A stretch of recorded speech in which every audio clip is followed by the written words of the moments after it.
Todo mundo sempre ouve falar sobre o fim dos tempos. Quando será? Como será o fim dos tempos? E um dos principais sinais para identificar o fim dos tempos será o público do fim dos tempos. Como as pessoas serão. E quando o cristão fala como as pessoas serão, ele não está falando especificamente de como o mundo será. Porque o mundo nunca pertenceu a Deus. O mundo sempre esteve distante de Deus. O mundo não crê no Senhor Jesus Cristo. O mundo não anda o caminho da fé, o caminho de Jesus Cristo. Então, quando o apóstolo Paulo fala de como as pessoas serão, ele está falando especificamente do povo cristão. Como vai ser o povo cristão dos últimos dias? Esse é um dos principais sintomas para identificar. Muita gente fica, terremoto, furacão, tsunami, mas a realidade é que, como o próprio Senhor Jesus falou, isso não é novidade. Os verdadeiros sinais são outros. Os sinais mais relevantes para identificarmos se nós estamos no fim são outros. E um destes sinais é o que eu trago nesse vídeo. Vamos, como sempre, começar a leitura da palavra de Deus no livro de 1 Timóteo, capítulo 4. No versículo 1 está escrito: O Espírito de Deus diz claramente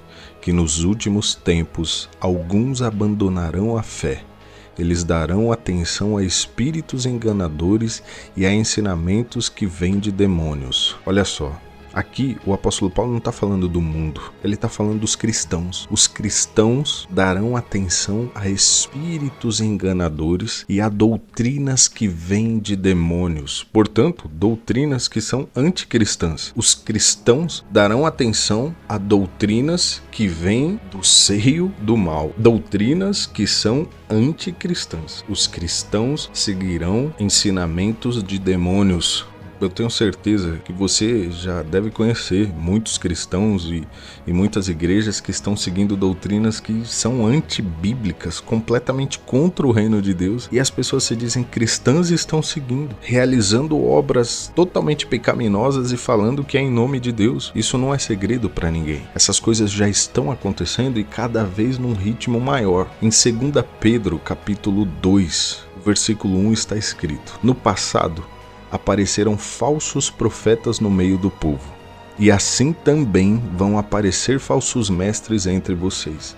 Eles ensinarão doutrinas destruidoras e falsas, e rejeitarão o mestre que os salvou.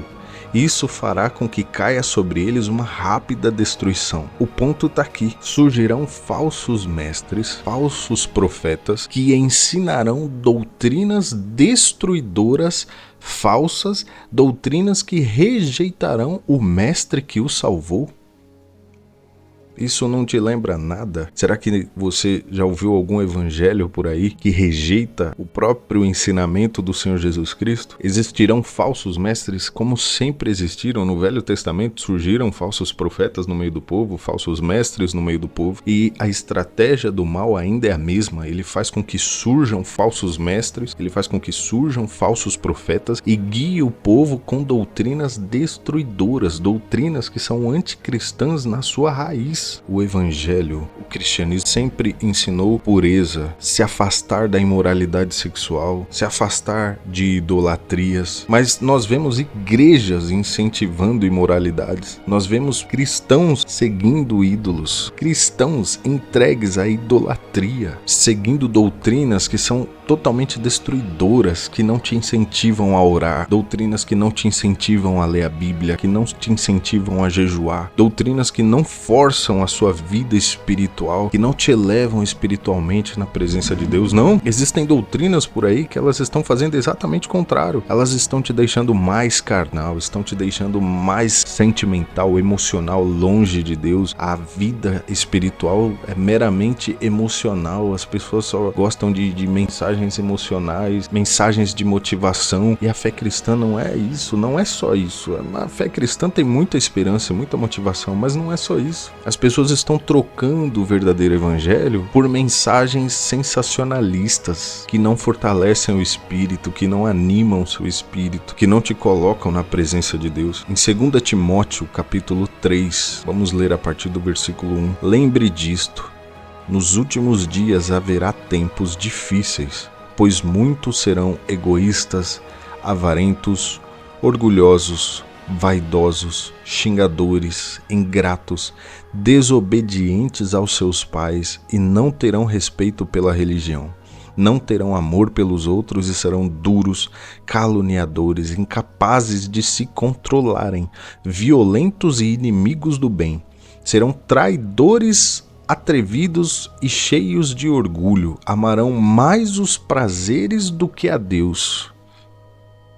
Isso te lembra alguma coisa? Isso te remete a alguma coisa? Nós estamos vivendo um período que, para ser cristão de verdade, exige muita força, muito esforço, muita dedicação. Porque o mundo inteiro vai na contramão, até mesmo os cristãos. Você acha que o apóstolo Paulo está falando aqui do mundo, das pessoas do mundo? O mundo sempre foi do mundo, o mundo sempre esteve longe de Deus. Ele está falando aqui dos cristãos. Olha o próximo versículo. Versículo 5. Parecerão ser seguidores da nossa religião, mas com as suas ações negarão o verdadeiro poder dela. Fique longe dessa gente. Com as suas ações negarão o verdadeiro poder dela. Porque o evangelho, o poder do evangelho é um poder transformador. É um poder que te transforma de dentro para fora. Te conduz a um caminho de paciência, um caminho de autocontrole. Te coloca num caminho onde você tem intimidade com Deus, intimidade com o Criador. Você se torna uma pessoa amável, uma pessoa cheia dos frutos do Espírito de Deus. Vamos ver quais são os frutos do Espírito de Deus. Gálatas, capítulo 5, versículo 22. Mas o Espírito de Deus produz o amor, a alegria, a paz, a paciência, a delicadeza, a bondade,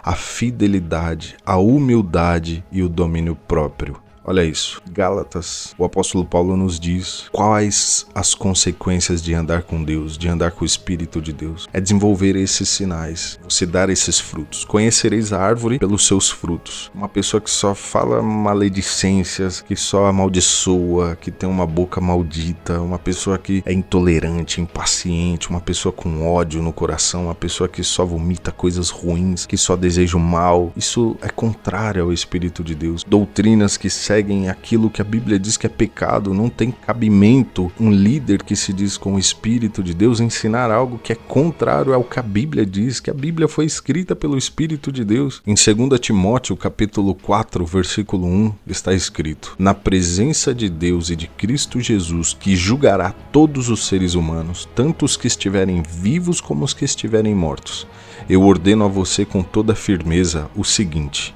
por causa da vinda de Cristo e do seu reino, pregue a mensagem e insista em anunciá-la, seja na hora ou não, no tempo certo ou não. Procure convencer, repreenda, anime, ensine com toda a paciência, pois vai chegar o tempo em que as pessoas não vão dar atenção ao verdadeiro ensinamento, mas seguirão os seus próprios desejos e arranjarão para si mesmas uma porção de mestres que vão dizer a elas o que elas querem ouvir. Essas pessoas deixarão de ouvir a verdade para dar atenção a lendas, a histórias. Essa é a nossa situação, meus amigos.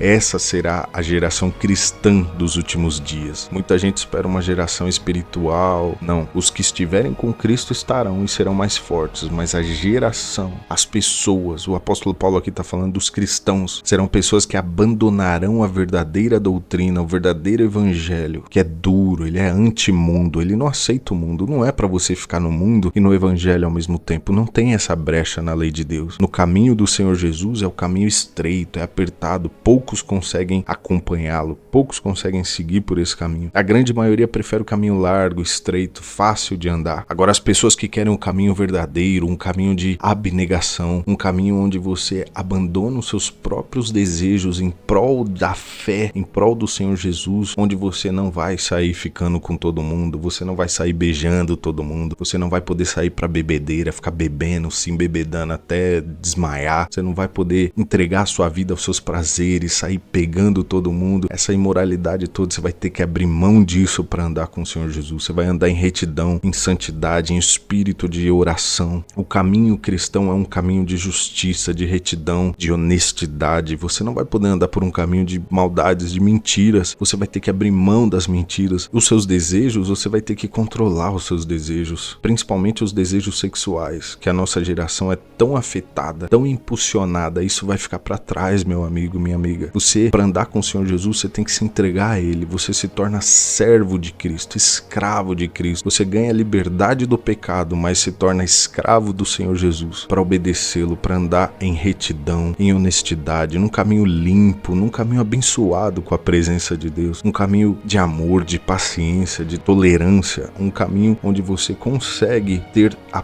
paz do reino dos céus, abrindo mão dos prazeres do mundo, dos prazeres da carne. Esse é o caminho do Senhor Jesus. E muita gente não quer isso. As pessoas querem estar com Deus, quer ouvir o louvor emocional delas, que não adora a Deus, uma canção que só toca no seu ego, e depois ir para casa e continuar cometendo as mesmas falhas de sempre, mentindo, enganando, se prostituindo. É isso que as pessoas querem. E se houverem líderes para entregar o que elas querem, sem cobrá-las o caminho da retidão, é esse o caminho que elas vão escolher. Essa é a geração cristã do fim. Faça de tudo, meu amigo, minha amiga, para ser fiel ao Senhor Jesus. Faça de tudo para buscar o conhecimento bíblico, para andar no caminho do Senhor Jesus. É o caminho que leva à retidão. A gente sofre aqui, sim, nós somos agoniados nesse mundo. São tentações para todos os lados. O mundo inteiro é contra o que a gente acredita, mas vai valer a pena. No dia do Senhor Jesus, você estará no reino dos céus, por toda a eternidade, ao lado do teu Criador, ao lado do Senhor Jesus. Vai valer a pena, tenha paciência. O que Deus preparou para aqueles que o amam, coração algum sentiu, nenhum olho viu, nenhuma mente imaginou o que Deus tem reservado para você que é fiel, para você que pertence ao reino, para você que tem a marca do Senhor Jesus e que abre mão da sua própria vida por Ele. Nada, nem ninguém pode superar o que Deus tem para você.